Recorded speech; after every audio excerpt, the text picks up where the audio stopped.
जननीं शारदां देवीं रामकृष्णं जगद्गुरुं पादपद्मे तयोः श्रित्वा प्रणमामि मुहुर्मुहुः प्रणमामि मुहुर्मुहुः प्रणमामि मुहुर्मुहुः। জয় মা। ভগবান শ্রীরামকৃষ্ণদেব, মা জগজ্জননী, যুগাচার্য স্বামী বিবেকানন্দের চরণে ভক্তিপূর্ণ প্রণাম নিবেদন করি। আপনাদের সকলকে, যারা লাইভে থাকছেন, যারা পরে শুনছেন ফেসবুক বা ইউটিউব, সকলকেই আমার অন্তরের শ্রদ্ধা জ্ঞাপন করি। অন্ডাল বিবেকানন্দ ভাবপ্রচার সোসাইটির যে পবিত্র উদ্যোগ আমরা লক্ষ্য করেছি, বেশ কিছু মাস ধরে এই বর্তমান পরিস্থিতিতে, তাতে আমাদের সাপ্তাহিক প্রসঙ্গ চলে শ্রী শ্রী রামকৃষ্ণ কথামৃত, সাধারণত বুধবার, মায়ের প্রসঙ্গ, মাতৃ অনুধ্যান রবিবার এবং স্বামীজির চর্চা সেটা সোমবার সাধারণভাবে হয়ে থাকে। কখনো কখনো একটু বদল হয়। আমাদের আজকে শ্রী শ্রী মায়ের কথা থেকে আমরা পাঠ করার চেষ্টা করব। মাঝে আমরা মায়ের চিঠি পড়েছিলাম 2 সপ্তাহে, এবং সেই চিঠিগুলো পড়ে বুঝতে পেরেছিলাম যে আমাদের দৈনন্দিন জীবনে যে আমাদের অনেক সংশয়, দ্বন্দ্ব, প্রশ্ন, সেগুলোর উত্তর যেন চিঠিগুলোর মধ্যে আমরা কোথাও না কোথাও খুঁজে পেয়েছি। আগামী দিনেও আমরা মায়ের চিঠি পড়ব, মায়েরই কৃপায়, মায়েরই অপার করুণায় নিশ্চয়ই পড়ব, এটা আমরা আশা রাখতেই পারি।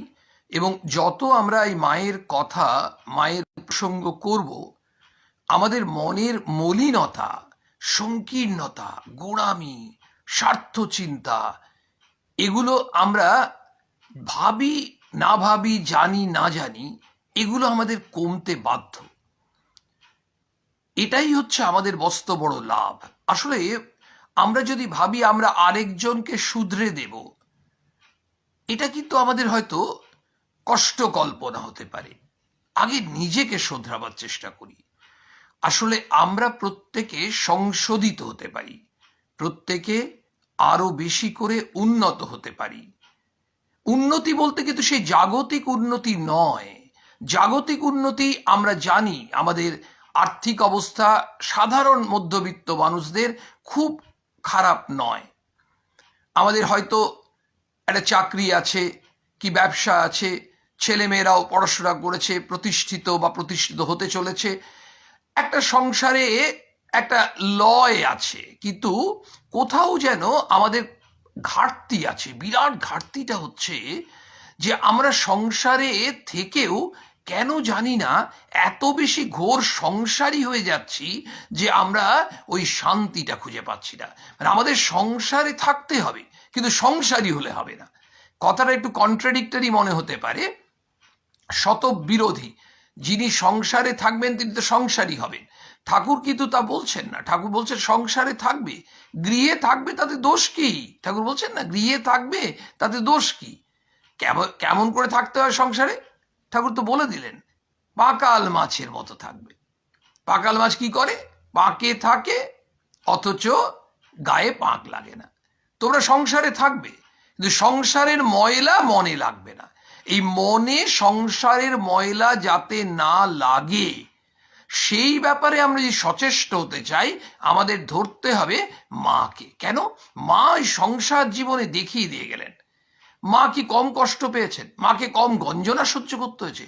কত মানুষ, মায়ের আত্মীয়রাই মাকে কিভাবে কথা বলেছেন, কত কষ্ট দিয়েছেন, মা কিন্তু নীরবে সহ্য করেছেন। মা বলছেন না সহ্য করো, এই সহ্যের সমান গুণ নেই। এই যে বারবার সহ্য করতে বলছেন, বারবার ধৈর্য ধরতে বলছেন, এইটা হচ্ছে আমাদের মস্ত বড় গুণের প্রয়োজন, আমরা কে কি গুণের অধিকারী বা অধিকারিণী আমরা জানি না, কিন্তু আমাদের সহ্য গুণ, ধৈর্য গুণ বাড়াতে হবে। আমরা কি করে সংসারে থেকে মনের ময়লা কাটাবো দেখি না। মায়ের কাছে তখন মা যখন আছেন শরীরে, মায়ের কাছে না অনেকে যেতেন, সন্ন্যাসী সন্তানরা যেতেন, অনেক গৃহী সন্তানরা যেতেন। শ্রী মায়ের পদপ্রান্তে বসে মায়ের অমৃত কথা শুনতেন। ঠাকুরের যেমন কথামৃত, শ্রী শ্রী রামকৃষ্ণ কথামৃত, তো মা সারদা দেবীর কথামৃত, এই অমৃত কথা, সেটি কিন্তু শ্রী শ্রী মায়ের কথা। তারা কি করতেন জানেন? তারা ওখানে মায়ের কাছে বসে মা যে কথাগুলো বলতেন, তারা সেগুলো লিপিবদ্ধ করে রাখতেন, এবং ওইগুলো নিয়েই পরে রাসবিহারী মহারাজ, স্বামী অরূপানন্দজি মহারাজ, এই সংকলন শ্রী শ্রী মায়ের কথা, এটা প্রকাশিত হয়েছিল। তাতে আমাদের কত কল্যাণ হয়েছে বলুন। আমরা তো মায়ের কাছে বসে, শ্রী শ্রী মায়ের চরণে বসে মায়ের কথা শুনতে পাইনি, কিন্তু মায়ের কথা শুনতে পাচ্ছি তো। মাই তো আমাদের বলছেন, দেখুন, বলছেন একদিন মনের দুঃখে একজন গৃহী সন্তান, সন্ন্যাসী সন্তান, এদের মধ্যেই একজন গৃহী বলছেন, বাগবাজারে উদ্বোধনের বাটিতে গিয়া শ্রী শ্রী মাকে বলিয়াছিলাম, মা আমি আপনার নিকট কিছু বলতে এসেছি। আমাদের মনে হচ্ছে না আমরাই যেন মায়ের কাছে গেছি, মাকে গিয়ে বলছি, মা আপনার কাছে কিছু কথা বলতে এসেছি। আসলে ঠিক আমাদেরই একজন গেছিলেন। আমরা যারা গৃহী, তাদের মনে হবে আমাদের গৃহী সন্তানদেরই কেউ, মায়ের গৃহী সন্তানদের মধ্যেই কেউ একজন বলছেন, যিনি আর কেউ নয়, আমাদেরই প্রতিনিধি।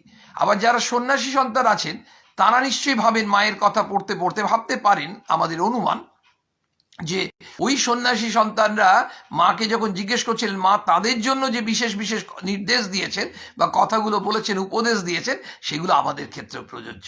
তাই আমরা গৃহী অথবা সন্ন্যাসী ভাবার দরকার নেই। মায়ের কথা শুনলেই মনে হবে যে আমাদের ঠিক মনের কথাটাই যেন তিনি বলেছিলেন।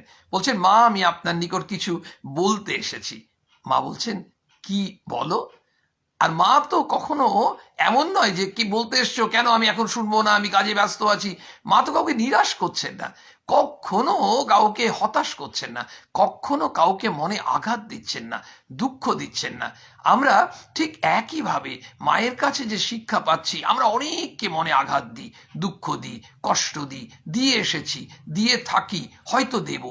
কিন্তু একটা জিনিস বারবার অনুভব করছি আমরা অনেকেই, যে যত বেশি এই মায়ের প্রসঙ্গ শুনছি, মায়ের কথা পড়ছি, চিন্তন করছি, স্মরণ মনন করছি, তত কেন জানি না আমাদের ওই যে প্রবৃত্তিগুলোর মধ্যে একটা পরিবর্তন আসছে। আমরা দেখবেন হয়তো 10 জনকে মনে আঘাত দিতাম, এখন হয়তো দেখছি 4 জনকে মনে আঘাত দিচ্ছি। তার মানে মনে আঘাত দিচ্ছি, কিন্তু অতজনকে দিচ্ছি না, কমে আসছে। তার মানে আমার ওখান থেকে মোড়টা ফিরে আসছে। ওই যে মা বলছেন যে কোনো অবস্থায়, বলছেন কি বলো? তখন বলছেন মাকে, মা কবে আপনার এই অভাগা ছেলেকে দয়া হবে? এটা আমরাও তো মাকে বলি, মা মানে আমাদের কি করুণা করবে না মা? আমরা কি তোমার কৃপা পাবো না? সেই প্রশ্ন আমরাও হয়তো মায়ের কাছে করি। মা বলছেন, বাবা ঠাকুর দয়া করবেন, তাকে ডাকো, আর সৎ সঙ্গ করো, সাধন ভজন করো, ঠাকুরকে ডাকলেই সব হবে। মা কিন্তু সঙ্গে সঙ্গে যেমন নিরাশ করছেন না, আবার একই সঙ্গে মা বলে দিচ্ছেন যে তুমি ভগবানের করুণা পাবে, নিশ্চয়ই পাবে। আমরা সবাই পাই ভগবানের করুণা, আমরা বুঝতে পারি না। ভগবান যে কৃপা করেন, সেটা কি আমাদের কানে কানে এসে বলে দেবেন যে আমি তোকে কৃপা করলাম? আমরা অনুভব করার মতো আধারই নই। আসলে আধার একটা বিরাট জিনিস। ওই যে স্বামীজিকে বলেছিলেন ঠাকুর, যে নরেন তুই এত বড় আধার বলেই তুই এটা সহ্য করতে পারলি, অন্য কেউ এলে আর কেউ আসতোই না। ওই কখন এই কথাটা বলেছিলেন আপনাদের মনে আছে? প্রসঙ্গত এলো বলে কথাটাকে সম্পূর্ণ করাটা বোধহয় শ্রেয় হবে। সেটা কি না, ঠাকুর যখন নরেন্দ্রনাথ দত্ত তিনি আসছেন, স্বামীজি প্রায় 1 মাসের ওপর হয়ে গেল ঠাকুরের কাছে টানা প্রত্যেক দিন আসেন। ঠাকুর টেস্ট করছেন, পরীক্ষা করছেন। তিনি একটা কথাও বলেন না। অন্যদের সঙ্গে ওই নরেন্দ্রনাথের সামনে অন্যদের সঙ্গে কথা বলেন, অথচ নরেন্দ্রনাথ কেউ কথা বলছেন না। প্রায় 1 মাস যখন পেরিয়ে গেল, একদিন তিনি যখন এসেছেন, তখন ঠাকুর বলছেন, হ্যাঁ রে নরেন, আমি তোর সঙ্গে কোনো কথা বলি না, সবার সঙ্গে কথা বলি, তাহলে তুই আসিস কেন? বলছে, আমি কি আপনি কথা বলবেন বা না বলবেন তার জন্য আসি? আমি আপনাকে ভালোবাসি তাই আসি। অদ্ভুত। তখন ঠাকুর বলেছিলেন, ওরে তোকে আমি পরীক্ষা করছিলাম, তুই এত বড় আধার বলেই এটা তুই সহ্য করতে পারলি। আমরা পারতাম, আমরা যদি কারো কাছে যেতাম, তিনি যত বড় মানুষই হন না কেন, যত মহাপুরুষই হন না কেন, আমাদের মনে হতো আমরা কি এত হীন, কি এত নীচ। আর তিনি মহাপুরুষই হন, তাহলে তিনি আমার সঙ্গে কথা বলবেন না কেন? আমি তো ভুল ত্রুটি করেও থাকি, তো ক্ষমা করে দেবেন। আমরা হলে কিন্তু সাধারণভাবে দ্বিতীয় দিন বা তৃতীয় দিনই হয়তো আর যেতাম না। এই যে আমরা আধার নই আর স্বামীজি আধার, সেটা কিন্তু ঠাকুর বলছেন। এখানেও ঠিক একইভাবে আমরা জানি না যে আমরা কিসের যোগ্য, কিন্তু মা বলছে বাবা তুমি চিন্তা করো না, ঠাকুর তোমাকে দয়া করবেন, কিন্তু তাকে ডাকো। এই যে ঠাকুরকে ডাকো মানে প্রার্থনা করো, বারবার বারংবার এই প্রার্থনার ওপর মা ঠাকুর স্বামীজি গুরুত্ব দিচ্ছেন, বারবার বলছেন তুমি ব্যাকুল হয়ে প্রার্থনা করো। শুধু প্রার্থনায়, প্রার্থনার মধ্যে ব্যাকুলতা, ইন্টেন্সিটি থাকবে, তীব্রতা থাকবে। যে কোনো জিনিসে দেখবেন আমাদের অনেক সময় যন্ত্রণা হয়, একটা দাঁতে যন্ত্রণা করছে, আমরা ওটাকে তোয়াক্কা করি না, পাত্তা দিই না। কিন্তু তীব্র যন্ত্রণা শুরু হয়, আমরা ছটপট করি, রাত্রে ঘুমোতে পারছি না, ভাবছি কতক্ষণে ভোর হবে, ডাক্তারবাবুকে ছুটবো।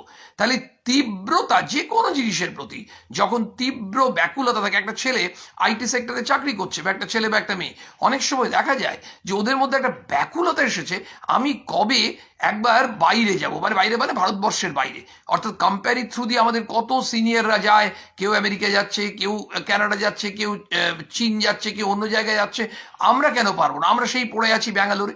মানে অর্থাৎ তার মধ্যে ইন্টেন্সিটি এবং সেই ইন্টেন্স প্রার্থনা, মানে প্রচেষ্টা করতে করতে সেও হয়তো কোনো একটা প্রজেক্ট নিয়ে চলে গেল এক কোম্পানি থেকে অন্য কোম্পানি থ্রু দিয়ে। আলটিমেটলি যে কোনো জিনিসের তীব্রতা দরকার।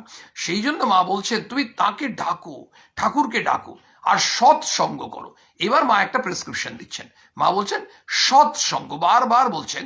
এই আমাদের সঙ্গের, দেখুন আমরা এই যে এটাই তো সৎসঙ্গ, এই যে প্রসঙ্গ করছি আমরা, দেখুন এই প্রসঙ্গ করতে করতে একটা জিনিস হয়, শুভ চিন্তা হচ্ছে। তো এই যে পবিত্র কথাগুলো মায়ের মুখ থেকে শুনছি, মায়ের কথামৃত, সেই অমৃত কথা অমৃত বাণী শুনছি, তাতে কি হচ্ছে, আমরা সাধারণ মানুষ, তো আমাদের সাধারণ মানুষের কিন্তু মনটা বড় বেশি চঞ্চল।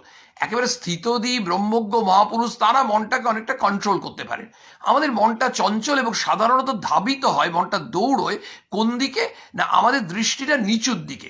নিচুর দিকে বলতে সাধারণভাবে দেখবেন ভোগের দিকে। এই যে ভোগের দিকে আমাদের এই যে মন, লালসা, কামনা, বাসনা, লোভ, চাইলেও কিন্তু আমরা ওখান থেকে বেরিয়ে আসতে পারছি না। এই যে বেরিয়ে আসতে পারছি না এবং ওই দিকে মনটা ধাবিত হচ্ছে, সেখান থেকে আমরা মনটাকে ঘুরিয়ে নিয়ে আসতে পারি যদি আমাদের অ্যাসোসিয়েশনটা চেঞ্জ হয়ে যায়, আমাদের যে আলোচনার টপিকটা চেঞ্জ হয়ে যায়। এই আলোচনার টপিকটা আমাদের কাছে ইম্পর্টেন্ট, কারণ ওই আলোচনা যেটা বিষয়টা হলো সেটা যদি আমরা মনে মনে আমাদের থাকবেই এবং মাঝে মাঝে চিন্তা করব, তাহলে করতে করতে স্বাভাবিকভাবে ওই দিকে আমাদের আকর্ষণটা আসবে। ওই আকর্ষণ আসা মানেই হচ্ছে আমরা তখন ওই ভগবতমুখী আমাদের মনটা হবে। ভগবতমুখী মনটা হলে আমাদের প্রার্থনা করতে ইচ্ছে করবে, আমাদের জপ করতে বসতে ইচ্ছে করবে, আমাদের প্রণাম করতে বসতে ইচ্ছে করবে, এই যে ঈশ্বরকে ডাকতে ইচ্ছে করবে।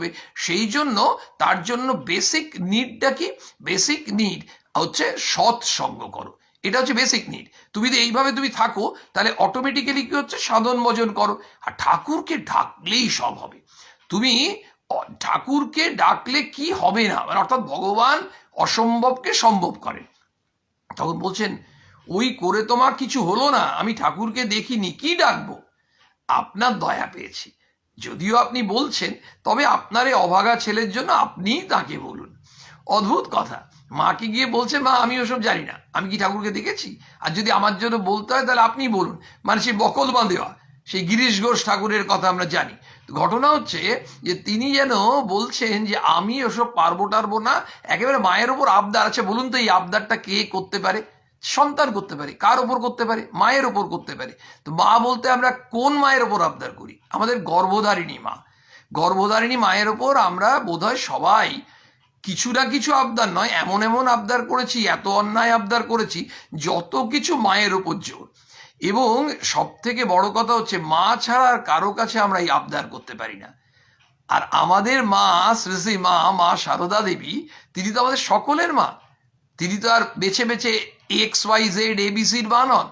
মা হচ্ছেন গণ্ডি ভাঙা মা, সেই বিশুদ্ধানন্দজি মহারাজ বললেন। তো মা তো ইতর জীবজন্তুরও মা নিজেই বলেছেন। আবার নিজেই বলেছেন আমি সত্যিকারের মা, আমি সকলের মা। এই যে দুটো কথা মা নিজে একাধিকবার বলেছেন এবং আমরা সে প্রসঙ্গ তো অনেকবার আলোচনাও করেছি। আমি সত্যিকারের মা আর সকলের মা। ওই যে মাকে যখন একজন মানে মা আপনি বলে জিভ কেটে দিয়েছিলেন, মা বলে কি হলো রে, বলছে না না আমি আপনি বলতে গিয়ে তার বলছে তারপরেই আপনি বলেছেন প্রথমে, তারপরে তুমি বলেছেন, তখন জিভটা কেটে দিয়েছে। তার বলছে কেন, প্রথমে আপনি বললাম তখন লজ্জা পাইনি, পরে তুমি বললাম, আমার তো তুমি বলা উচিত নয়। বলছি কেন রে, নিজের মাকে তুই কি বলিস, তুমি বলিস না?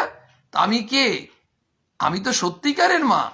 এই যে বললেন সত্যিকারের মা, এই মা আমাদেরকে কি বলছেন, তাকে বলছেন মাকে কি জোর শ্রদ্ধারে বলছে আমি ওসব জানি না, ঠাকুরকে আমি দেখিনি, যদি ঠাকুরকে বলতে হয় বা আপনি বলুন। তখন মা বলছেন জব ধ্যান না করলে কি হয়, সেসব যে করতে হয়, মানে জব টপ তো করবে, তুমি তুমি কিছুই করবে না তাই হয়? তখন বলছেন আর আর আমার জব টপ করতে মা ইচ্ছে নেই, করে তো কিছুই হচ্ছে না, কাম ক্রোধ মোহ আগেও যেমন ছিল এখনো তেমনি আছে, মনের ময়লা একটুও কাটে নাই। এই যে মনের ময়লা কাটেনি, এটা আমাদেরও মাঝে মাঝে মনে হয়, বা ঠিক দেখুন মনে হচ্ছে না যে আমরাই কথাগুলো বলছি আর মা আমাদের উত্তর দিচ্ছেন। আমাদের অনেক সময় দেখবেন মনে হয় জব তো করি, প্রার্থনা তো করি, কিন্তু দেখা যাচ্ছে আমার আগে যা রাগ ছিল এখনো তাই আছে, বরং আরো বেড়ে গেছে, লোভ আছে, কামনা বাসনাও আছে, তাহলে যাচ্ছেটা কোথায়? তাহলে আমাদের ধারণা ছিল মা যখন বলেছেন যে ঠাকুরকে ডাকো, প্রার্থনা করো, জপ করো, এগুলো করতে করতে তো এগুলো কেটে যাবে আস্তে আস্তে। তো আমরা দেখছি আমাদের মনের ভেতরে একই আছে, আমরা অনেকে প্রশ্ন করি, নিজের মনের কাছেই প্রশ্ন করি। এবার আমরা যদি কোনো সন্ন্যাসীকেও প্রশ্ন করি, তিনি কি উত্তর দেবে? তিনি হয়তো বলবেন মায়ের কথায় পড়ে যাবে তুমি, দেখবে মা কি বলছেন। তখন এবার আমরা শুনি মা তখন কি বলছেন। তিনি তো বলছেন মনের ময়লা কাটছে না। তখন মা বলছেন বাবা মন্ত্র জপ করতে করতে কাটবে। লক্ষ্য করতে হবে কথাটা, মন্ত্র জপ করতে করতে কাটবে। আমাদের ধারণা আমি তো করেছি, 1 মাস ধরে করছি, 2 মাস করছি, কেউ কেউ ভাবছেন 1 বছর করছি, তাহলে কেন কাটছে না? মা বলছেন করতে করতে কাটবে। মায়ের অন্যত্র আমরা জানি মা বলছেন এক জায়গায় কি বলছেন, বলছেন যেমন ফুল নাড়তে চাড়তে ঘ্রাণ বেরোয়, চন্দন ঘষতে ঘষতে গন্ধ বেরোয়, তেমনি ভগবত তত্ত্ব আলোচনা করতে করতে তত্ত্ব জ্ঞানের উদয় হয়। আমরা জানি ফুলটা একটু নাড়লাম গন্ধ বেরোবে না, ফুলটা নাড়তে চাড়তে গন্ধ বেরোয়, চন্দন ঘষতে ঘষতে গন্ধ বেরোয়, মানে টু বি কন্টিনিউড। তেমনি বলছেন ভগবত তত্ত্ব আলোচনা করতে করতে, আমরা কি করছি, ভগবত তত্ত্ব আলোচনাই করছি। করতে করতে এটা যদি আমরা মানে দিন মাস বছর করতে করতে আমরা করি, একেবারে মাসের পর মাস বছরের পর বছর এইভাবে ভালো প্রসঙ্গ করি, ভালো সঙ্গ করি, তাহলে কিন্তু জপ করে যাই, প্রার্থনা করে যাই, তাহলে মা বলছেন, মা অ্যাসিওর করছেন বাবা মন্ত্র জপ করতে করতে কাটবে। মা কিন্তু বলেননি কাটতে পারে, মা এনশিওর করছেন, একেবারে নিশ্চিত করে দিচ্ছেন কাটবে গো কাটবে, তুমি চিন্তা করছো কেন? তার মানে করতে করতে, এবার আমরা কেন করতে করতে না পারি না? আমাদের একটা জিনিসের অভাব, ধৈর্যের অভাব। আমরা ধৈর্য ধরতে পারি না, কারণ আমরা বললাম 1 বছর অনেক হয়ে গেল। দেখবেন অনেক সময় দেখা যায় চিকিৎসার ক্ষেত্রে আমরা কিন্তু অনেক ধৈর্য ধরি, অনেক সময় এমন রোগ ব্যাধি হয় যে ডাক্তারবাবুরা বলেন যে এটা কিন্তু সময় সাপেক্ষ, কত বছর ওষুধ খেতে হবে বলতে পারছি না, হয়তো সারা জীবনই খেতে হবে, কিন্তু আপনাকে খেয়ে যেতে হবে, খেতে খেতে খেতে খেতে হয়তো কিছুটা আপনি ভালো থাকবেন, তার সঙ্গে এই জিনিসগুলো আপনাকে করতে হবে, কিন্তু চালিয়ে যেতে হবে। আপনি কিন্তু বন্ধ করে দিলে আপনার শরীর আবার খারাপ হয়ে যাবে। তাহলে এই যে আমাদের করতে হবে, তাহলে যারা ধরা যাক সুগারের পেশেন্ট, তাদের কি ডাক্তারবাবু বলেন যে 6 মাস হেঁটে তারপরে বন্ধ করে দিন? হাঁটাটা আপনি কন্টিনিউ করুন, চালিয়ে যান চালিয়ে যান, আপনাকে কিন্তু প্রত্যেক দিন 20 মিনিট হোক, আধ ঘন্টা হোক হাঁটতে হবে। তাহলে এই যে চালিয়ে যেতে হবে, মাও বললেন যে কি বাবা মন্ত্র জপ করতে করতে কাটবে, না করলে চলবে কেন?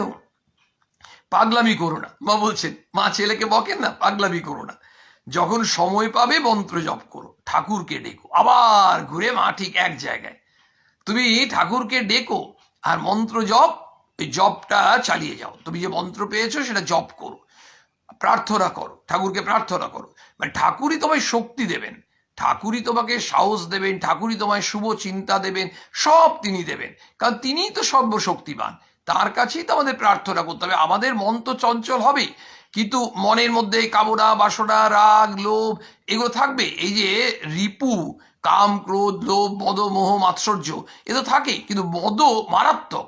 এই যে অহংকার, কিন্তু এই মদ থাকা ভালো যদি আমরা এইভাবে ভাবি, আমি কে জানো, আমি ঠাকুরের দাস, আমি তার দাস, এই যে মদ, এটা ভালো, এটা অহংকার হলো, কিন্তু সেই অহংকারটা ভালো অহংকার, মানে অর্থাৎ সেটা হচ্ছে ঠাকুরের ভাষায় পাকা আমি, ওই আমিটা ভালো। কিন্তু আমাদের আমিটা অন্য ধরনের হয়, জানো আমি হচ্ছে অমুক প্রশাসক, আমি অমুক ব্যাংকের ম্যানেজার। ওই যে অথবা যখন রিটায়ার করে গেছেন তখনও অনেকে বলেন যে আমি কে ছিলাম জানো, আমি অমুক ইন্স্যুরেন্স কোম্পানিতে আমি ব্রাঞ্চ ম্যানেজার ছিলাম। আরে সেটাই কি তোমার পরিচয়? ঘটনা হচ্ছে আমাদের মুখ দিয়ে এগুলো বেরিয়ে যায়, কারণ আমরা এইভাবে অভ্যস্ত ছিলাম। তাহলে এই যে অভ্যস্ত, আমাদের ওই অহং বোধটাকে যদি কাটিয়ে আনা যায়, সেটা কিভাবে না, নিরন্তর অভ্যাস করতে হবে। কি, ওই অ্যান্টিবায়োটিকের মতো অ্যান্টি ট্রিটমেন্ট। অর্থাৎ আমি তোমার দাস এই বলতে অভ্যেস করতে করতে করতে করতে তখন আমার মুখ দিয়ে বেরোচ্ছে না যে আমি স্টিল প্ল্যান্টের একজন ম্যানেজার ছিলাম বা জিএম ছিলাম। আমার তখন বলছে আমি তো ঠাকুরের দাস ছিলাম, আছি, থাকবো, আমি তার ইচ্ছাতে চলছে। এই যে ভাবনাটা বলছে তুমি করো, মন্ত্র জপ করো, ঠাকুরকে ডাকো। তখন সন্তান বলছেন মাকে, না মা, আমার সে ক্ষমতা নেই, জপ করতে বসি তো মন চঞ্চল। একেবারে আমাদের মানে অবস্থাটা হয়ে গেছে। কারণ আমাদের প্রচুর ভক্ত, আমরা নিজেরা যখন আলোচনা করি দেখবেন কত মানুষের এক প্রশ্ন, আচ্ছা জপ করতে বসলেই মনটা চঞ্চল কেন? কেন যে হয় সেটার উত্তর কিন্তু আমরা জানি না। অথচ মায়ের কাছে আমরা শুনলাম যে যদি তুমি জব করতে ইচ্ছে নাও করে, তোমাকে কিন্তু করতে হবে, করে যেতে হবে। আর এই করতে করতে কাটবে, কি কাটবে না, মনের ময়লা কাটবে। ওই মনের ময়লা কাটলে কি হবে, সংসারে থাকবো কিন্তু পাকাল মাছের মতো। ঠাকুর বললেন না যে সংসারে থাকবে কিন্তু ওই সংসারের ময়লা মনে লাগাবে না। তাহলে আমাদের মনের মধ্যে ওই ময়লাগুলো আছে। ওহ, একজনের উন্নতি হয়েছে, কি হিংসা করছি, এই তো মনের ময়লা। একজনের ভালো কিছু হয়েছে, সহ্য করতে পারছি না, পরশ্রী কাতরতা, যা কিছু মানে অর্থাৎ ঈর্ষা বলুন, পরশ্রী কাতরতা বলুন, এবং আসক্তি, চরম কামনা, এই তীব্র লোভ, তীব্র আসক্তি, এই যে বিষয়গুলো, এগুলো হচ্ছে আমাদের মনের মধ্যে ময়লা। এই ময়লাগুলো কি করে কাটবে? মা বলছেন কাটবে, কাটতে পারে না, কাটবে তুমি করতে করতে। আচ্ছা আমাদের এটাও তো মনে হতে পারে আমাদের জামা কাপড় নোংরা হয়, দেখবেন অনেক সময় একবার কাচলে যায় না, দুবার, তিনবার, চারবার ঘষতে ঘষতে ঘষতে ঘষতে দেখা যাচ্ছে তবুও দেখা যায় একটা দাগ এত ডিপ হয়েছিল, সেই দাগটা কিছুতেই গেল না। অনেক রকম ডিটারজেন্ট পাউডার ইউজ করলাম, এই সার্ফ করলাম, ভ্যানিশ করলাম, এই করলাম, সেই করলাম, কিন্তু গেল না, স্লাইড থেকে গেল। তো ওটাকে আমরা ইগনোর করি। ঠিক আমরা আমাদের মনের মধ্যে ময়লা অনেক কেটে যায়, হয়তো একটু থেকে গেল, কিন্তু তবু ওই যে মনটা অনেক পরিষ্কার হলো, সেইটা কি না, ঘষতে ঘষতে ঘষতে করতে পারে, জপ করতে করতে, প্রার্থনা করতে করতে। তখন মাকে বলছেন, না মা, আমার সে ক্ষমতা নেই, জপ করতে বসি তো মন চঞ্চল, আমার মন তন্ময় করে দিন যেন একটুও কুচিন্তা না আসে, না হয় আপনার মন্ত্র আপনি ফেরত দিন। সন্তান মাকে বলছে, তাহলে আপনার মন্ত্র আপনি ফেরত দিলে, যেন মাকে হুমকি দিচ্ছেন। অদ্ভুত দেখুন, হ্যাঁ, বৃথা আপনাকে কষ্ট দিতে আমার ইচ্ছে নেই, কারণ শুনেছি শিষ্য মন্ত্র জপ না করলে সেই জন্য গুরুকেই ভুগতে হয়। কিন্তু শিষ্য এদিকে খুব চিন্তা করছে যে মাকেই তো ভুগতে হবে, আমি মন্ত্র জপ না করলে তাহলে আমি ওসব করতে পারবো না, মনে সব কুচিন্তা হয়। আপনি ব্যবস্থা এটা করুন যে না বাবা, তোমার মনে কোনো কুচিন্তা আসবে না, তুমি নিশ্চিন্তে করো, আমি তোমাকে আশীর্বাদ করছি, করুণা করছি। মানে একেবারে মায়ের কাছ থেকে তিনি কথাটাই নিয়ে নিতে চাইছেন, মানে আপনি বলে দিন যে হবে না আর কিছু, তাহলে ঠিক আছে, না হলে আমার মন্ত্র ফেরত দিন। মানে অদ্ভুত দেখুন, মা তখন কি করবে, মা বলছেন, দেখো একই কথা, তোমাদের জন্য যে আমি ভেবে ভেবে অস্থির হলাম, ঠাকুর তোমাদের যে কবে কবে মানে অর্থাৎ পূর্বেই দয়া করেছেন, ঠাকুর কিন্তু দয়া করেছেন। এই কথা বলিতে বলিতে মার চোখে জল আসিল, মা কেঁদে ফেলেছেন, এত কষ্ট পাচ্ছেন যে সন্তান কিছুতেই বুঝতে চাইছে না যে ঠাকুর তো দয়া করেছেনই, তাদের কত সৌভাগ্য। আবেগ ভরে বলিলেন, আচ্ছা তোমাকে আর মন্ত্র জপ করতে হবে না, অর্থাৎ যা হয় তিনি নিজেই আমার জন্য করবেন। মানে মা সেক্ষেত্রে যেন এটাও বলছে, তোমাকে মন্ত্র জপটাও করতে হবে না, তোমার হয়ে যেন আমিই করব। মাকে তো করতে হচ্ছে, কিন্তু তখন তাহার কথার এই মর্ম বুঝিতে না পারিয়া ভয় ও আতঙ্কে আমার মাথা ঘুরিয়া গিয়াছে। সন্তান বলছেন, ভাবিলাম সব সম্বন্ধ বুঝি ফুরাইল। প্রাণের আবেগে বললাম, মা আমার সব কেড়ে নিলেন, এখন আমি করি কি? তবে কি মা আমি রসাতলে গেল? এবার সন্তানের খুব কষ্ট হয়েছে, বলছে মা যদি মন্ত্রটাও নিয়ে নেন তাহলে তো আমি রসাতলে গেলাম, তাহলে আমার মানে আমি একেবারে জাহান্নামে চলে গেলাম, আমি নষ্ট হয়ে গেলাম। সন্তান মাকে বলছেন, মা তখন বলছেন, এই কথা শুনিয়া মা খুব জোরের সহিত বললেন। মা কখনো কখনো কিন্তু একেবারে খুব স্ট্রংলি কথা বলতেন, আদারওয়াইজ মা তো খুব একেবারে বিনম্র লো ভয়েসে কথা বলতেন, কখনো কখনো কিন্তু খুব একেবারে এত শক্ত হয়ে যেতেন। খুব অনেক কনটেক্সট আছে, আপনারা জানেন। বলছেন, খুব জোরের সঙ্গে বলছেন, কি আমার ছেলে হয়ে তুমি রসাতলে যাবে? এখানে যে এসেছে যারা আমার ছেলে তাদের মুক্তি হয়ে যাবে, বিধির সাধ্য নেই যে আমার ছেলেদের রসাতলে ফেলে।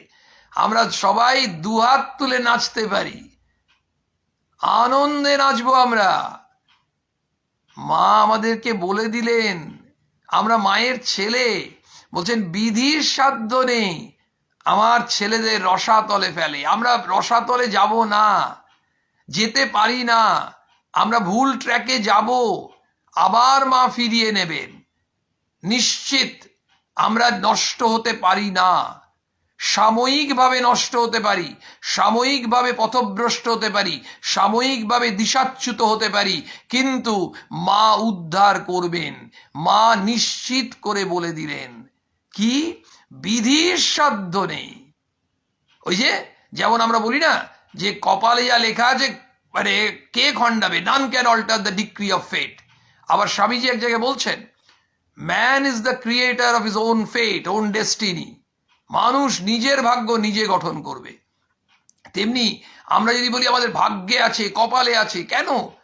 আমরা খারাপ হব না, আমাদের মা ওই মায়ের ছেলে, আমরা যেসে নাকি আমরা রসাতলে চলে যাব?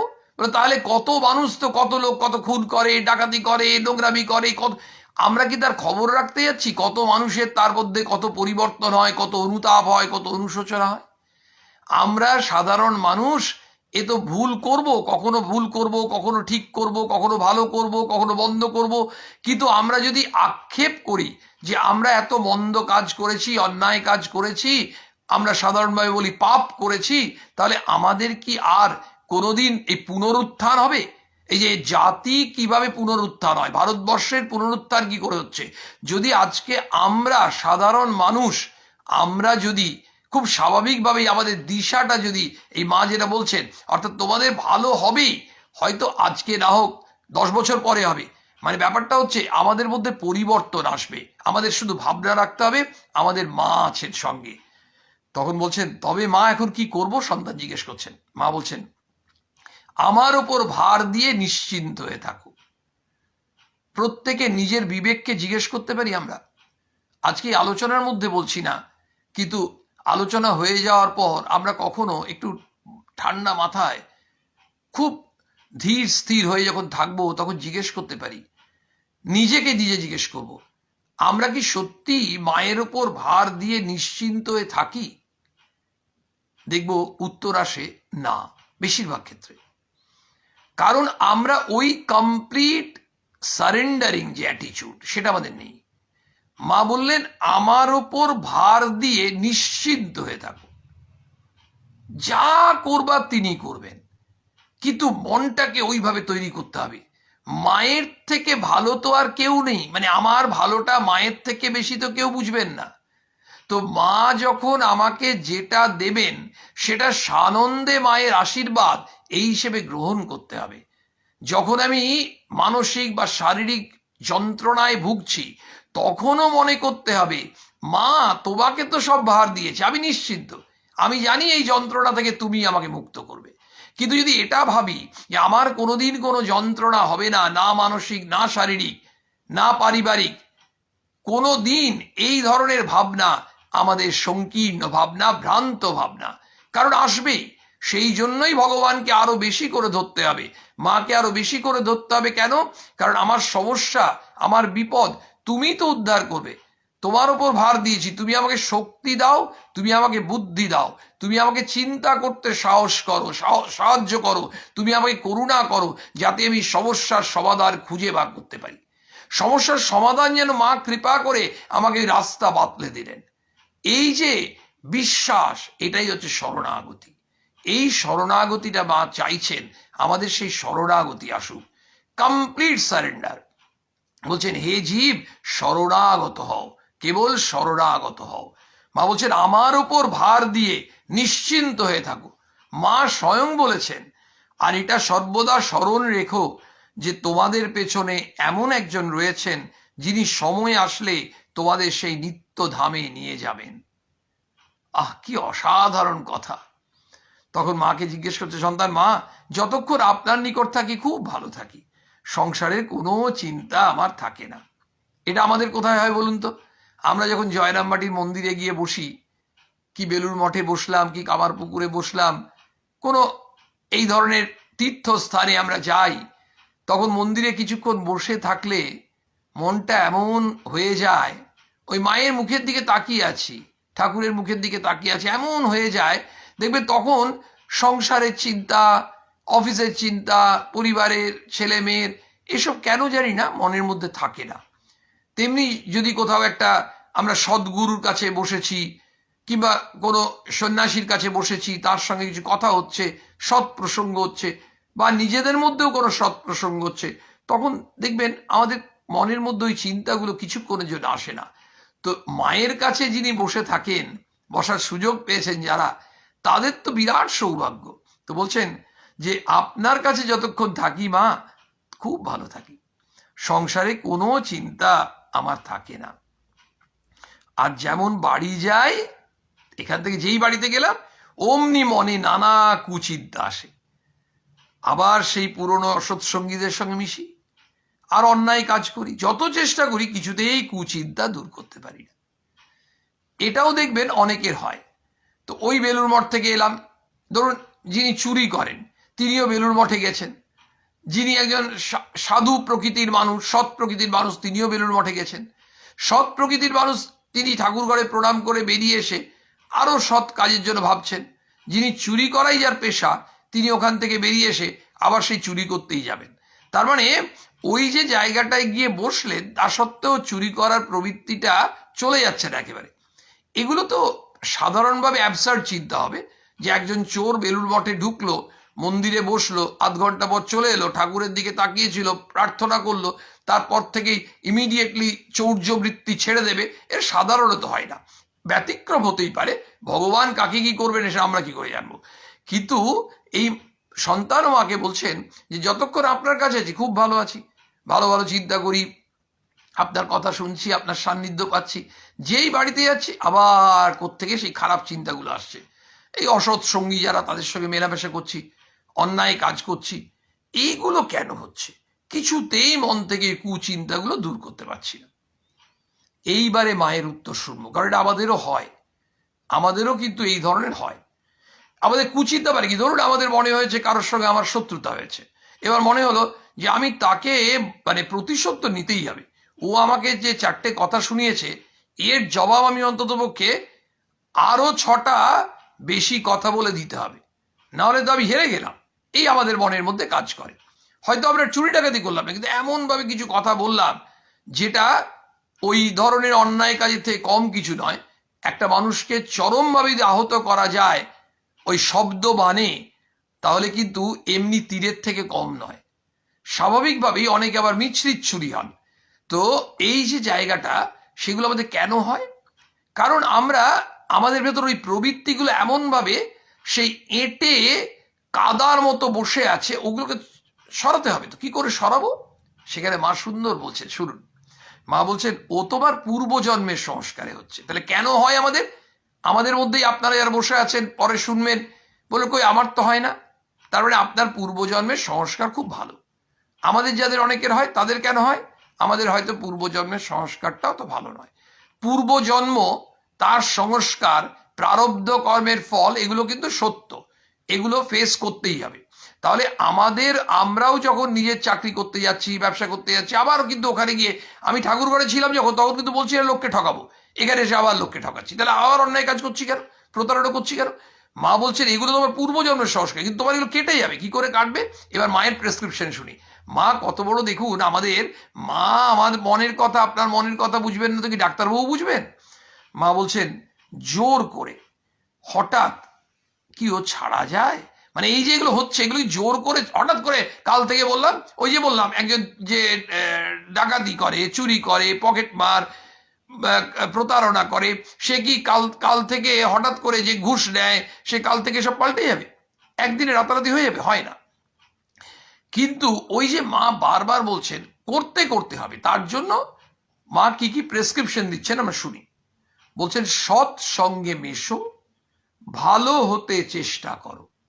এই দুটো প্রেসক্রিপশন দেওয়ার পর মা বলছেন ক্রমে সব হবে। থার্ডটা হচ্ছে মা আমাদেরকে আশ্বাস দিলেন। আশ্বাসটা কি দিলেন? ক্রমে সব হবে, মানে তোমার মনের মধ্যে এই ময়লাগুলো কাটবে। তোমার মধ্যে দেখবে তুমি যখন এখান থেকে চলে যাচ্ছ, অর্থাৎ আমরা যখন এইসব প্রসঙ্গ থেকে সরে গিয়ে বাড়িতে সংসারে কাজ করি, বাজার দোকান করি, অফিস করি, ব্যবসা করি, বন্ধুদের সঙ্গে মিশি, আত্মীয় অনাত্মীয়ের সঙ্গে কথা বলি, আমরা কেন জানি না আস্তে আস্তে আস্তে আস্তে আস্তে আস্তে ক্রমে সব হবে। এবার আমরা ধরুন খুব পরনিন্দা পরচর্চা করি। ওই যে লাটু মহারাজ বলছেন না, যে স্বামী অদ্ভুতানন্দ মহারাজ খুব সুন্দর বলছেন যে গৃহে থাকলে যে যে জিনিসটা তোমায় মেনটেন করা উচিত, 1 নম্বর বলছেন পরনিন্দা পরচর্চা করো না। যদি তুমি পরনিন্দা পরচর্চা করছো, তার জায়গায় বড় তুমি ঘুমিয়ে নাও, বড় তোমার মনটা ভালো থাকবে। আর যদি দেখো কোথাও পরনিন্দা পরচর্চা হচ্ছে, তুমি ওখানে আছো, তুমি আস্তে আস্তে সরে আসবে। তারপর বলছেন তুমি যদি কারোর কাছে উপকার পেয়েছো, তাকে কৃতজ্ঞ থাকো তার প্রতি। প্রত্যেক দিন সকাল সন্ধ্যে তুমি ভগবানের নাম করো, মনটাকে পবিত্র করো, এই ধরে কথা বলছেন। তো এই পরনিন্দা পরচর্চা ধরুন আমাদের অনেকের হ্যাবিট হয়ে গেছে, মানে অন্যের নিন্দা না করে, কারো না কারো নিন্দা চর্চা না করে, ক্রিটিসাইজ না করে আমাদের কিন্তু ভাতটা ভালো করে হজম হয় না। এই যে আমাদের অভ্যেস হয়ে গেছে, মা বলছে তুমি যদি একটা জিনিস করো, সৎ সঙ্গে মেশো। সৎসঙ্গ তার মানে আমাকে নিজেকেই চুজ করতে হবে। দেখবেন মা বাবার অনেক সময় ছেলে মেয়েদের বলে, এই স্কুলে যাচ্ছিস, যারা খুব দুষ্টুমি করে, যারা একটু বাজে কথা বলে, গালিগালাজ করে, মারামারি করে, তাদের সঙ্গে মিশবি না। মানে যে মা বাবারা চান যে সেই ছেলেটি গালিগালাজ না শিখুক, অশালীন কথা না বলুক, একটু ধীর স্থির নিয়ম অনুসরণ করে স্কুলে থাকুক, তারা কিন্তু ছেলেদের এই শিক্ষাটা দেন। ছেলে কখনো কখনো মিশে যেতে পারে, তো বলছে ওই সঙ্গে মিশবি না। তারপরে ছেলেদেরকে বলছেন যে তুই ঠিক করে তোর বন্ধু চুজ করবি। ঠিক আমাদের অনেক সময় দেখবেন অনেকে বলে আমার ছেলেটা নষ্ট হয়ে গেছে কুসঙ্গে পড়ে। আমার ছেলেটা খারাপ ছিল না, ওই বন্ধুগুলো খারাপ ছিল। এটাও অনেক সময় আমরা কিন্তু আমাদের ছেলেকে একটু বেশি ভালো দেখে ফেলি আর অন্যকে খারাপ দেখি। আমরা সাধারণভাবে বলি না আমার ছেলেটা পাল্লায় পড়ে ওর বন্ধুরা নষ্ট হয়েছে। আমরা সোজা বলি, যেটা মা করতে বারণ করছে তাই করি, আমার ছেলেটি নষ্ট হয়েছে ওদের পাল্লায় পড়ে। মা বলছেন অন্যের দোষ দেখো না। আমরা কিন্তু আমার ছেলেটি হচ্ছে সদাশিব, ও এই ধরনের করতেই পারে না, এটা পরিষ্কার কথা। সোজা গিয়ে ওর বন্ধুদের ঘাড়ে আগে বন্দুকটি রেখে দিলাম, তারাও কিন্তু আমার ছেলে। আমাদের অবাক হই, আমরা আমার ছেলেকে সেফ গার্ডে রাখলাম, সেফ সাইডে রাখলাম, আর ওদের যাদের বিরুদ্ধে দোষ দিলাম তারা আমার ছেলের বন্ধু। আরে তা আমার ছেলের মতনই তো, আমার পুত্র প্রতিম তো। তাহলে পুত্রকে করতে পারলাম না, পুত্র প্রতিমকে আমি দোষ দিয়ে দিলাম। মা বলছে এই স্বভাবগুলো সব আস্তে আস্তে কাটবে, ক্রমে সব হবে। কিন্তু ভেবো না তুমি আজকে একটু সৎসঙ্গে মিশলে, একটু ভালো ভালো কথা শুনছো, একটু সাধু সঙ্গ করে এলে, 2 দিন মন্দির ঘুরে এলে, একবার কোনো এক সময় তীর্থে ঘুরে এলে আর তোমার সব হয়ে যাবে, তা নয়। ক্রমে সব হবে। What is required? ক্রমে মানে গ্র্যাজুয়ালি, আস্তে আস্তে আস্তে আস্তে। কিন্তু এই গ্র্যাজুয়ালি যে হবে তার জন্য আমাদের ধৈর্য দরকার। ধৈর্য এমন একটা জিনিস, এমন একটা কোয়ালিটি, যেটা থাকলে কিন্তু অনেক কিছুতে আমরা জয়লাভ করতে পারি। আমাদের সবসময় ছটপট করি, এই করলাম রেজাল্ট পাচ্ছি না কেন। কিন্তু ধৈর্য, পেশেন্স এমন একটা জিনিস। অনেকে দেখবেন চাকরি পাচ্ছে না, তারা কেউ একজনের কথা শুনেছিলাম, একজন আমাকে বলেছিলেন যে সে প্রায় 70টা মতো চাকরির অ্যাপ্লাই করেছিল, পরীক্ষা দিয়েছিল, ইন্টারভিউ দিয়েছিল, তারপরে 71তম অ্যাটেম্পটে বোধহয় একটা চাকরি পেয়েছিল, তারপর আস্তে আস্তে আস্তে আস্তে অনেক চাকরি পায়। তো সত্যি ছেলেটা অসীম ধৈর্য বলতে হবে, গোটা 70টা পরীক্ষা দেওয়া কম কথা নয়। ফলে আমাদের কি হয়, আমরা যে কোনো জিনিসে ধৈর্য হারিয়ে ফেলি। আর ধৈর্য এমন একটা গুণ যেটা জীবনে যদি কেউ প্র্যাকটিস করতে পারে তাহলে অনেক সমস্যা এমনিতেই কোথায় চলে যায়। আমাদের যেটাই সমস্যা হয় তখন ভাবছি সমস্যা হলো কেন সমাধান হলো না। কত সময় তো হয় যে হয়তো পাওয়ার গেছে, আমরা ছটফট করি, 1 ঘন্টা হয়ে গেল এখনো কারেন্ট এলো না, অথচ দেখা যাচ্ছে বাজ বিদ্যুৎ, এমন ঝড় বৃষ্টি শিলাবৃষ্টি হয়েছে, চারিদিকে তার ছিঁড়ে গেছে। আমরা ইলেকট্রিক্যাল অফিসে যারা কর্মী তাদেরকে অনেক সময় মনে মনে খারাপ কথা বলি, এরা কাজ করছে না। আরে ওরাও তো কাজ করতে গেছেন বিভিন্ন জায়গায়, কিন্তু ওই যে এতগুলো জায়গায় গাছ ভেঙেছে ইত্যাদি, এই যে কিছুদিন আগে কলকাতায় যখন হয়েছিল তখন আমরা দেখছিলাম টিভিতে কি হচ্ছিল। তাহলে ব্যাপারটা হচ্ছে সর্বত্র আমরা ধৈর্য হারা হয়ে পড়ি। মা যেটা বলছেন ক্রমে সব হবে, তুমি একটু ধৈর্য ধরো। কি করতে হবে? সৎ সঙ্গে মেশো। এই যে এই ধরনের যেখানে তোমার আলোচনাটা একটু হেলদি হবে। সবসময় কিন্তু আমাদের ধর্মীয় আলোচনা ভাবি আমরা, কি ধর্মীয়, এত ঘরের কথা। মা যে কথাগুলো বলছেন একেবারে ঘরে রান্নাঘরের কথা বলছেন। রান্নাঘরে বসে তখন চিন্তা করতে করতে, অনেক সময় রান্না করতে করতে, তরকারি কাটতে কাটতে অনেকের হাতও কেটে যায়। মানে ভাবছিল যে আজকে আমাকে বলতেই হবে, ওই দিদিকে এই কথাটা বলতেই হবে। ও বলতে বলতে মনটা চলে গেছে ওখানে, হাতটা যে বটিতে কেটে গেল, মানে হয়তো বলার আগেই যেন আমি একটা পানিশমেন্ট পেয়ে বসে থাকলাম। তো বিষয়টা হচ্ছে মা একেবারে রান্নাঘরে ঢুকে গেছেন, শোবার ঘরে ঢুকে গেছেন, আসলে আমাদের মনের মধ্যে ঢুকে গেছেন। মা আমাদের মনটাকে পরিষ্কার করে দেবেন, মনের মলিনতা কাটাবেন। সে তো বলছেন সৎ সঙ্গে মেশো, ভালো অ্যাসোসিয়েশন, ভালো চিন্তা, ভালো ভাবনা, হেলদি হেলদি। আরে হেলদি খাবার খেতে হবে, ফাস্টফুড খেলে শরীর খারাপ হবে। আর যদি মনটাকে সুস্থ না রাখি তাহলে তো সব বিপদ। বলছেন আর কি, ভালো হতে চেষ্টা করো। তুই চেষ্টাটা তো করো। বাচ্চাদেরকে বলি না, হাতে লেখাটা ভালো কর, লিখতে লিখতে লিখতে লিখতে লিখতে সরে, দেখ তোর হাতে লেখা ভালো হবে।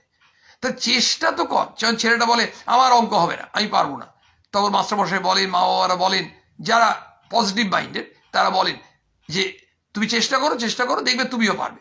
তুমি একদম ভেবো না। ও আমাদের অনেক সময় হতো। ঘটনা হচ্ছে অনেক সময় যে নাও হতো, এইটুকু মিথ্যে কথা বলা ভালো, কারণ ওতে ছেলেটা আরো উৎসাহী হবে। আমরা যদিও অনেক সময় সেটা করি না, আমরা যখন ছেলেটা পারে না তখন অনেক সময় কিন্তু ওকে আরো হতাশ করে দিই, ও পারছিস না, তোর দ্বারা আর হবে না। এই যে কথাগুলো, এগুলোই হচ্ছে স্বামীজি বিরোধী কথা, ঠাকুরমা স্বামীজি বিরোধী কথা। ঠাকুরমা স্বামীজির ভক্ত মানে ইতিবাচক কথা বলবে। আমরা শুধু ঠাকুরমা স্বামীজির ভক্ত বললে আমাদের পরিচয় নয়, আমাদের পরিচয় বা আচরণে। আমাদের আচরণ কেমন? ইতিবাচক আচরণ। আমাদের আচরণ কেমন? অন্যের কল্যাণ চিন্তা। আমাদের আচরণ কেমন? অন্যের যদি কিছু ভালো করা যায় তার জন্য নিজে অন্ততপক্ষে যেটুকু পারি আমি ত্যাগ করব। এই তো মানসিকতা। মানসিকতার পরিবর্তন। পরিবর্তনটা কেমন? যেমন জিনিসের দাম বাড়লেও পরিবর্তন, কমলেও পরিবর্তন। মানসিক পরিবর্তন মানে মানসিক উত্তরণ, অধঃপতন নয়। আমাদের মনটি আরো উন্নত হবে, উদার হবে, চিত্ত শুদ্ধি হবে। সেখানে মা বলছেন কি করতে হবে তোমাকে? দুটো জিনিস। একটা হচ্ছে সৎ সঙ্গে মেশো, মিশতে হবে। ভালো হতে চেষ্টা করো, তোমাকে ক্রমাগত চেষ্টা করতে হবে। এরপর মা আমাদের এনশিওর করলেন ক্রমে সব হবে। তাই এই দুটো জিনিস তুমি যদি চালিয়ে যাও তা তো আস্তে আস্তে সব তুমি পাচ্ছ। মানে তোমার বাড়িও পাচ্ছ, গয়নাও পাচ্ছ, তুমি জমিও পাচ্ছ, গাড়িও কিনছো। তা বলছেন না মা, মা বলছেন তোমার মনের মধ্যে যে অশান্তিগুলো, মলিনতাগুলো আস্তে আস্তে সব কাটবে, দেখবে তুমি অনেক ভালো থাকবে, আনন্দে থাকবে। ঠাকুরকে ডাকো। এরপরে সেই আবার সেই একই কথা মা বারবার বলছেন। আমরা ভুলে যাই তো, ভগবানকে ধরে থাকো, ঠাকুরকে খুব প্রার্থনা করো। ঠাকুর তো আপনার গো, ঠাকুরকে তুমি ডাকো, ঠাকুর তোমার কথা শুনবেনই যদি আমাদের সেই প্রার্থনায় আন্তরিকতা থাকে। আমাদের সরল মনে আমাদের এই প্রার্থনা করতে হবে। বলছেন আমি রইলুম, এর থেকে বড় কথা আর হতে পারে না। আমি রইলুম, মা আছেন আর আমি আছি, ভাবনা কি আছে আমার? এই যে মায়ের হাতে খাই পড়ি, মা যে আমার ভার নিয়েছেন, মা যখন বলছেন আমি রইলুম, আমাদের কিসের চিন্তা? আমরা কোনো রকম চিন্তা করবো না, কারণ মা নিজেই বললেন আমার ওপর ভার দিয়ে নিশ্চিন্ত হয়ে থাকো। আমাদের যা কিছু হবে মাকে, মায়ের চরণ ধরে বসে থাকা, মা তোমার চরণ যুগল আমার জীবনের সার হোক, তুমি আমাকে আলো দেখাও, তুমি আমাকে পথ দেখাও, তুমি আমাকে সাহস দাও, তুমি আমাকে শক্তি দাও, তুমি আমাকে বলো আমি কোন পথে যাব। দেখা যাবে মাই যেন আমাদের টর্চ জ্বালিয়ে আমাদের অন্ধকারে ওই জঙ্গলের রাস্তায়, অন্ধকার রাস্তায় মা পার করে নিয়ে যাচ্ছেন, ওই আলো দেখাচ্ছেন, ওই জ্ঞান দিচ্ছেন। সেই জন্যই মা হচ্ছেন জ্ঞানও দায়িনী। বলছেন তুমি এ জন্মে মুক্ত হয়ে রয়েছ, জানবে ভয় কি, সময় আসলে তিনিই সব করে দেবেন, ওই ঠাকুরই সব করে দেবেন। এবং মা এই কথাটি আমাদের বারবার বলেই শেষ করি। মা কি বললেন যে সৎসঙ্গে মেশো, ভালো হতে চেষ্টা করো, দুটো কাজ আমাদের বললেন। তার সঙ্গে সঙ্গে বললেন তোমরা চিন্তা করো না, ক্রমে সব হবে। আর বারবার বলছেন ঠাকুরকে ডাকো। আর কি বললেন, আমি রইলুম। মায়ের ওই কথাটা স্মরণ করে নি, সবাই মনে মনে বলতে পারি, মনে ভাববে আর কেউ না থাক আমার একজন মা আছেন। জয় মা। আমাদের সোমবারে স্বামীজি চর্চা হয় আগামীকাল। এই সপ্তাহে একটু পরিবর্তন হতে পারে, এই সপ্তাহে বৃহস্পতিবার স্বামীজির জন্মতিথি, ফলে আমরা সোমবারের জায়গায় বৃহস্পতিবারে স্বামীজির জন্মতিথির দিন স্বামীজি অনুধ্যান করব স্বামীজির কৃপায়। এই ইচ্ছে থাকলো, যদিও আমরা জানি ঈশ্বরের ইচ্ছা ছাড়া তৃণটিও নড়ে না, মা বলছেন। ফলে আপনাদের সঙ্গে শুধু একটু জানিয়ে রাখলাম বিনম্রভাবে, আপনারা সবাই আছেন, সবাই মিলেই প্রার্থনা করুন স্বামীজির জন্মতিথিতে আমরা স্বামীজি প্রসঙ্গ ভালো করে করি, আমরা আরো বেশি পবিত্র হই, আমরা সত্যিকারের এই মাতৃ অনুধ্যানের মাধ্যমে মা যা আমাদেরকে সংসারে থাকার মন্ত্র দিলেন সেই মন্ত্র যেন জপ করে যেতে পারি। জয় মা।